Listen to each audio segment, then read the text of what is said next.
সিন্ধু থেকে হিন্দু এরকম একটা প্রহেলিকা তৈরি করেছে ইচ্ছাকৃতভাবেই ব্রাহ্মণেরা। কারণ কোনো কিছুর মধ্যে তাদের লুকিয়ে থাকতে হবে। এই দেশে তারা সংখ্যায় মাত্র 3.5%। বিশাল বড় সমাজ যদি তাদের গঠন না করতে পারে তাহলে ব্রাহ্মণ আইডেন্টিফাই হবে। সেই জন্যেই তারা এই প্রহেলিকা তৈরি করেছে। হিন্দুর কেউ প্রতিষ্ঠাতা হয় তাহলে তার নাম মোহাম্মদ বিন কাসেম, এবং হিন্দুর সবথেকে বড় প্রচারক হলো মোহাম্মদ ঘড়ি।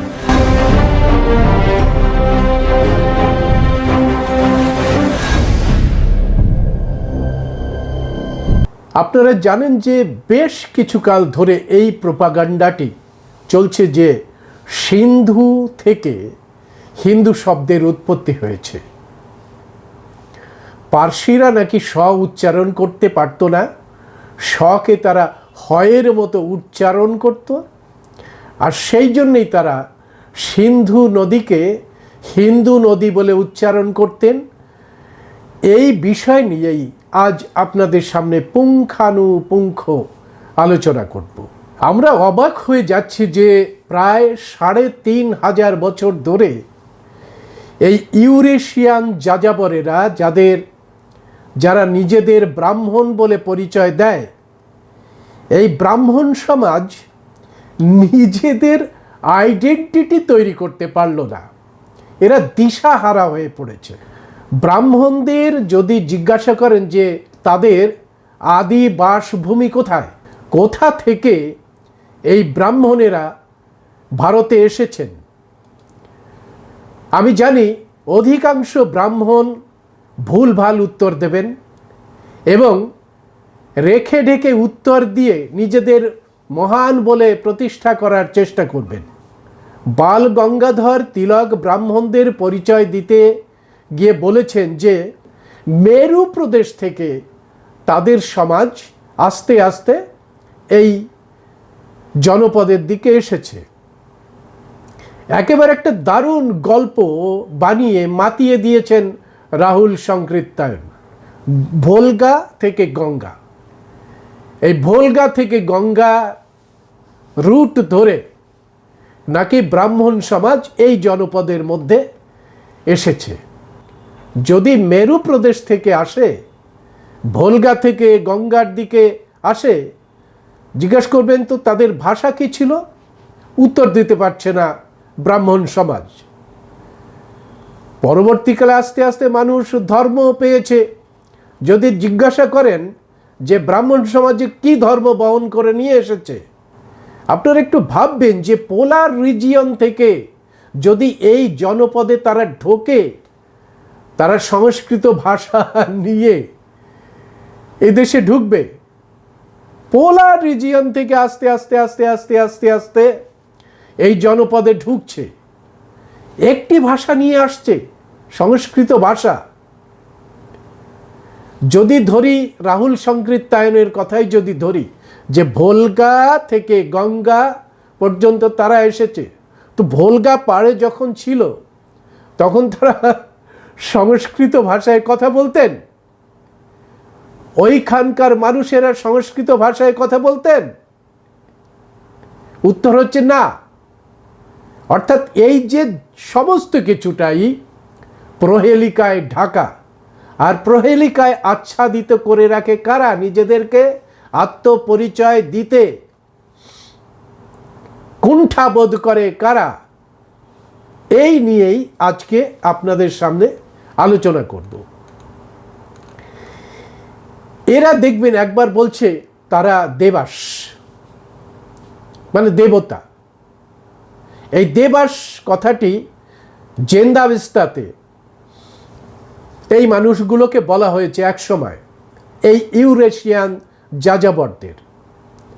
একবার বলছে এদেশে আসার পরে তারা বলছে না না না, তারা দেবাস টেবাস নয়, তারা আদিত্য, অর্থাৎ দৈত্য বংশের অদিতির ছেলে মেয়ে। তারা দৈত্য বংশে তাদের জন্ম, অর্থাৎ নিজেদের অসুর বলে চিহ্নিত করার চেষ্টা করছেন, আপ্রাণ চেষ্টা করছেন। বেদের মধ্যে যতবার দেবতা কথা উচ্চারণ করছে তার অনেক অনেক অনেকবার নিজেদেরকে অসুর বলে পরিচয় দেওয়ার চেষ্টা করছে এই ইউরেশিয়ান ব্রাহ্মণ সমাজ। একটা বেশ কাল ধরে তারা আর্য হবার চেষ্টা করেছে। এই যে ইউরেশিয়ান যাযাবরেরা, তারা আর্য হওয়ার চেষ্টা করেছে অনেকটা কাল সময় ধরে। আবার তারপরে দেখছে যে আর্যটা টিকছে না, তখন যারা নতুন ধরনের শিক্ষিত হয়ে উঠছে, রামমোহন রায়দের মতো মানুষেরা, দ্বারকানাথ ঠাকুরের মতো মানুষেরা, তারা বলছে না, আর্যটার্য নয়, আমরা হচ্ছি ব্রাহ্ম, অর্থাৎ ব্রহ্মা থেকে তাদের জন্ম হয়েছে। একেবারে বেশ কিছুদিন ধরে হিন্দু হিন্দু হিন্দু হিন্দু করে চেঁচামেচি করছে, গর্বের সাথে বলো আমি হিন্দু। ইদানিংকালে হিন্দুত্ব ছেড়ে দিয়ে এই ইউরেশিয়ান যাযাবরেরা বলছে না না না না, হিন্দু টিন্দু নই, আমরা সনাতনী। অর্থাৎ দেশ, ভাষা, ধর্ম কোনো বিষয়ের ওপরেই স্থির দাঁড়াতে পারছে না এই ইউরেশিয়ান ব্রাহ্মণ সমাজের মানুষেরা।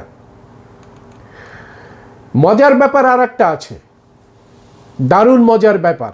সেটা হচ্ছে যে ইউরেশিয়ানদের কথা ছেড়ে দিলাম, এই যে অস্ট্রিক ভাষাভাষী সংখ্যাগরিষ্ঠ মানুষেরা এই বিভ্রান্তির শিকার হয়ে পড়েছে। তারাই বেশি লাফাচ্ছে এখন। হিন্দু হিন্দু করে এই অস্ট্রিক ভাষী মূল নিবাসী মানুষেরাই হিন্দু হিন্দু করে লাফাচ্ছে। প্রায় ধরুন হাজার হাজার বছর ধরে ব্রাহ্মণের চরণামৃত গিলছে তারা, আর এই চরণামৃত পান করে আত্মবিস্মৃত হয়ে গেছে অলরেডি। মগজে মননে ঢুকে পড়েছে ওই ব্রাহ্মণদের দৈববাদ, দৈব আফিম। আর সেই দৈব আফিম খেয়ে তাদের এখন হ্যাংওভার হচ্ছে। ফলে চিন্তা ভাবনা প্রকাশ যা কিছুই তারা করছে, সব কিছুই হচ্ছে এই ব্রাহ্মণ্যবাদী দুর্গন্ধ। তাদের ভাষা মননে রয়েছে এই ব্রাহ্মণ্যবাদী দুর্গন্ধ। দুঃখের বিষয় হলো যে এই পংক্তিতে নামধারী যুক্তিবাদী, নাস্তিক, কমিউনিস্ট নেতাদের সংখ্যা কিন্তু কম নয়। তারা উইকিপিডিয়া, ব্রিটানিকা আর বাংলাপিডিয়া পর্যন্ত দৌড়াচ্ছে। আরে ভাই, মুসলিম এবং ব্রিটিশ পিরিয়ডের আগে এই ভারতের সুবিশাল শব্দকোষে যে সাহিত্য সম্ভার রয়েছে, সেই সাহিত্য সম্ভারের কোনো কিছুই খোঁজ রাখে না এই সমস্ত যুক্তিবাদী নামধারী কমিউনিস্টরা। এশিয়াটিক সোসাইটিতে গাদা গাদা বই পড়ে আছে।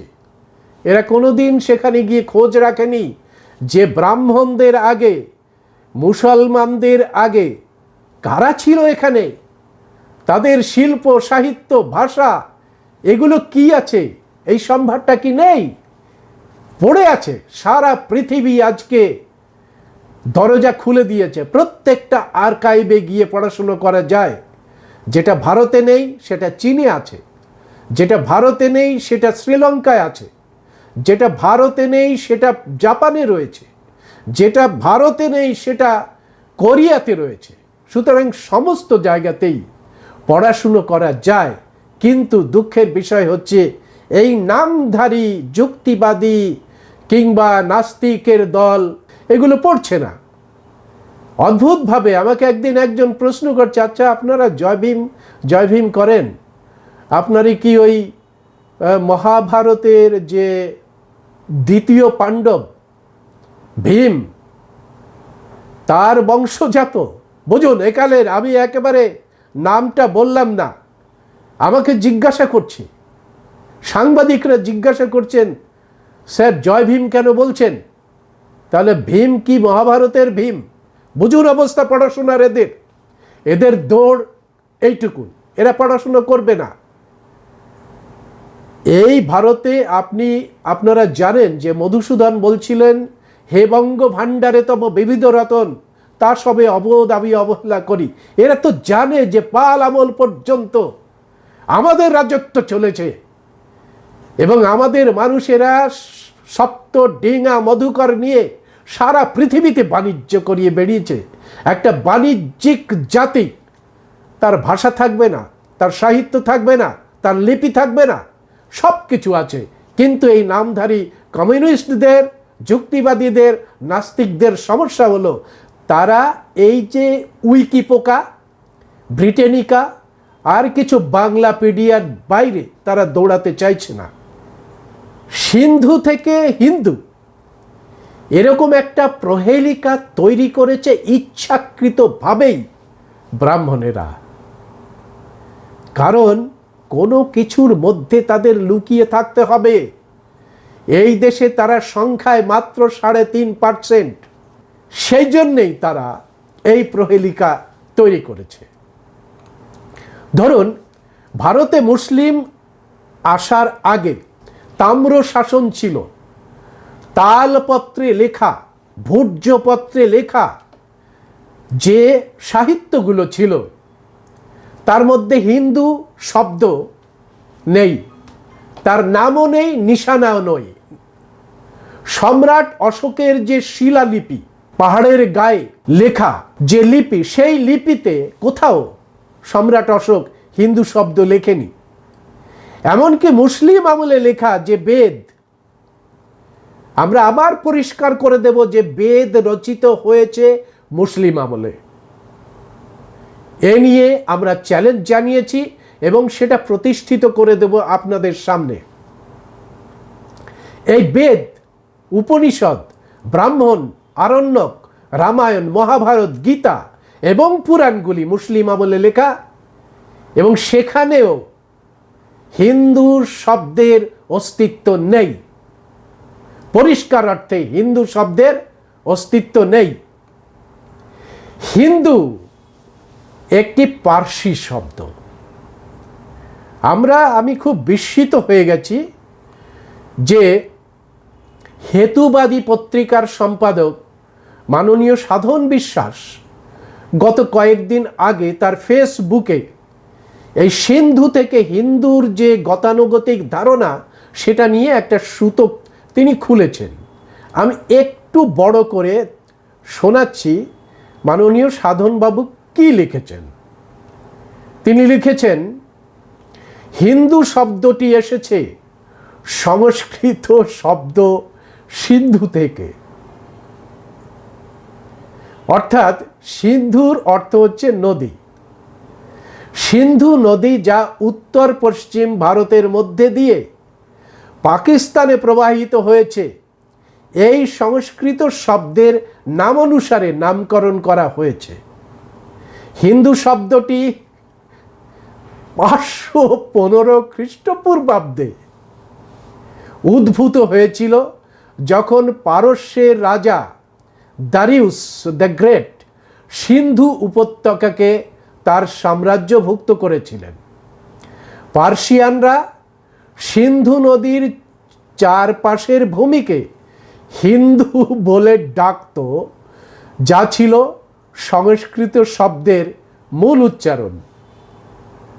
সাধনদা এটা লিখেছে, তারপরে একটা উইকিপিডিয়া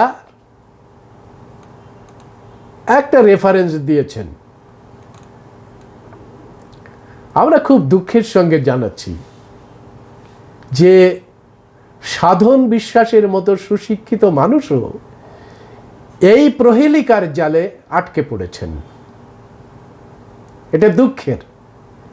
দেখুন, লেখাটি পড়লে আপনারা বুঝতে পারবেন যে কতটা স্ববিরোধিতা রয়েছে। হিন্দু শব্দটি সংস্কৃত সিন্ধু থেকে এসেছে, এটা মূল প্রতিপাদ্য বিষয়। অর্থাৎ সিন্ধু হলো নদী। আর হিন্দু শব্দটি খ্রিস্টপূর্ব 515-তে উদ্ভূত হয়েছে। আমরা এর আগে অনেক অনেক অনেক প্রমাণ দেখিয়ে বলেছি যে সংস্কৃত সাহিত্যে অর্থাৎ যেটি একেবারে হাল আমলে লেখা হয়েছে, সেই সাহিত্যগুলোতে, ব্রাহ্মণদের সাহিত্যে বেদ থেকে একেবারে মানে এই ব্রিটিশের সময়ে তৈরি ব্রহ্ম বৈবর্ত পুরাণ, তাতে হিন্দু শব্দ নেই, নেই, পরিষ্কার করে নেই। আর খ্রিস্টপূর্ব 515 বছর আগে সংস্কৃত ভাষার জন্ম হয়েছে। এই যে সময়টা 515, সেই সময়টা গৌতম বুদ্ধের সময়। নেপালের যে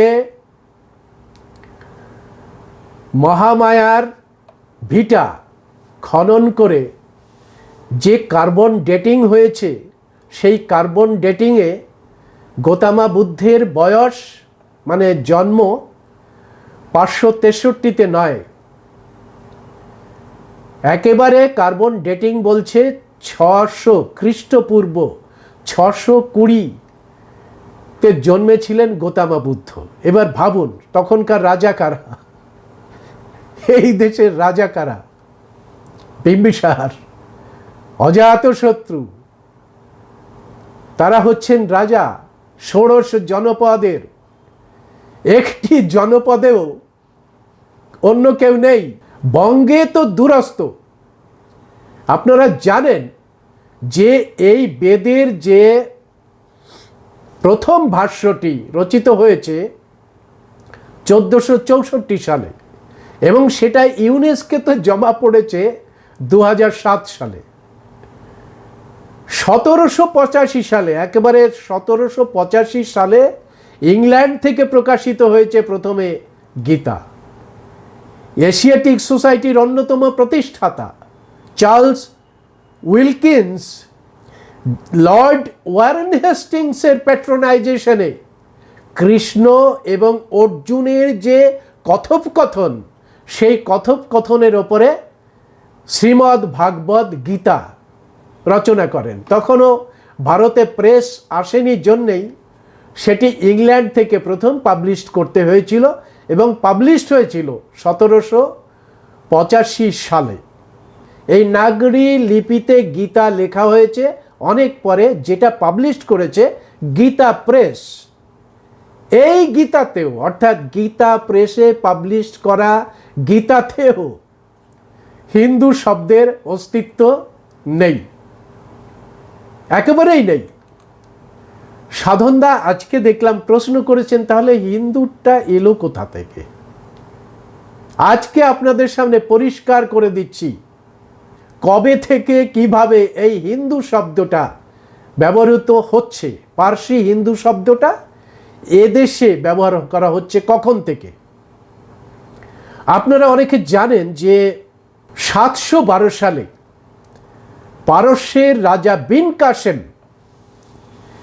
কাসেম ভারতে আক্রমণ করে, এবং ভারতে আক্রমণ করে 712 এডিতে, এবং তখন তিনি পরাজিত মানুষদের হিন্দু নামে আখ্যায়িত করেন। 712 খ্রিস্টাব্দে মোহাম্মদ বিন কাসেম প্রথম হিন্দু শব্দটি ভারতীয়দের অর্থাৎ জাতিদের উল্লেখ করেন। আর এই বিন কাসেম আরেকটি শব্দ ভারতের যে মানুষ তাদের উদ্দেশ্যে ব্যবহার করেছিলেন, সেটা হচ্ছে চাম্মার। বিন কাসেম বলেছিলেন এরা ভীষণ লয়াল এবং কর্তব্যপরায়ণ। আর এই চাম্মার শব্দটি এসেছে সি ফর চাম, এইচ ফর হাড়, মা ফর মাংস, আর ফর রক্ত। এই 4টি শব্দের মিলিত শব্দ হচ্ছে চাম্মার। বিন কাসেমের সময়ে এই যে অঞ্চলের কথা বলা হচ্ছে, they did not use name Hindu themselves. স্কলাররা কথা লিখছেন, তরাইয়ের যুদ্ধে পৃথ্বীরাজ চৌহানকে পরাজিত করে 1192 সালে মোহাম্মদ ঘোরি এই যে পরাজিত জাতির নাম দেয় হিন্দু অ্যাজ এ কমিউনিটি, আর গোটা দেশের নাম দেয় হিন্দুস্তান। অর্থাৎ আমি আগেও বলেছি হাসতে হাসতে যে যদি হিন্দুর কেউ প্রতিষ্ঠাতা হয় তাহলে তার নাম মোহাম্মদ বিন কাসেম, এবং হিন্দুর সবথেকে বড় প্রচারক হলো মোহাম্মদ ঘড়ি। পরিষ্কার করে এ নিয়ে দুটি ডিকশনারি আছে, লুঘাটে কেশরী এবং ফিরোজুল লাঘাত। এখানে পরিষ্কার করে সামনেই বলেছেন যে হিন্দু শব্দের অর্থ হচ্ছে চোর, ডাকু, রাহাজান, গুলাম। কে বলেছে? লুঘাতে কেশরী এই ডিকশনারিতে বলছে হিন্দু শব্দের অর্থ হচ্ছে চোর, ডাকু, রাহাজান এবং গোলাম। পাশাপাশি ফিরোজুল লাঘাত তার পার্ট 1-এর 615 পাতায় রয়েছে। পার্সি এই শব্দের মানে হচ্ছে বারদা বা সার্ভেন্ট, চাকর। হিন্দু শব্দের অর্থ চাকর, পার্সি শব্দ। সিয়াফাম অর্থাৎ কালা মানুষ, কালা আদমি। হিন্দু গর্বের সাথে বলার কিছু নেই, তাতে পরিষ্কার করে এখানে বলছেন স্কলাররা এটা হচ্ছে ডেরোগেটরি শব্দ, অর্থাৎ মানুষকে দুর্বল করে দেওয়ার জন্যে, গালাগালি করার জন্যে যে শব্দ ব্যবহার করা হয় সেই শব্দ। এদেশের কোনো ব্রাহ্মণবাদী স্কলার তারাও কিন্তু হিন্দু শব্দ গ্রহণ করেনি। রামমোহন রায় দ্বারকানাথ ঠাকুর যখন 1828 সালের 20শে আগস্ট একটি সমাজ গঠন করেন, তারা কিন্তু হিন্দু সমাজ গঠন করেনি, তারা গঠন করেছিল ব্রাহ্ম সমাজ। দয়ানন্দ সরস্বতী কট্টর সমালোচক ছিলেন হিন্দু শব্দের।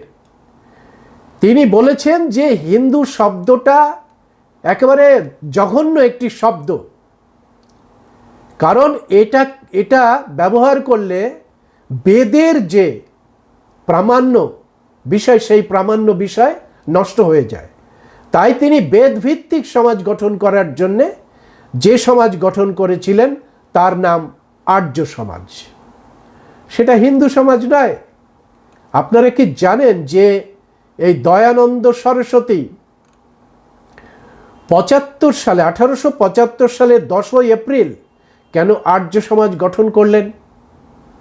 কেন গঠন করলেন হঠাৎ করে? এর কারণ হলো যে ব্রাহ্মণদের অত্যাচার এমনভাবে বেড়ে গেছিল যে সাধারণ মানুষকে তারা মানুষ বলে গ্রহণ করত না, গ্রাহ্য করত না। তাদের গলায় মটকা, পেছনে ঝাঁটা ঝুলিয়ে দেওয়া হতো।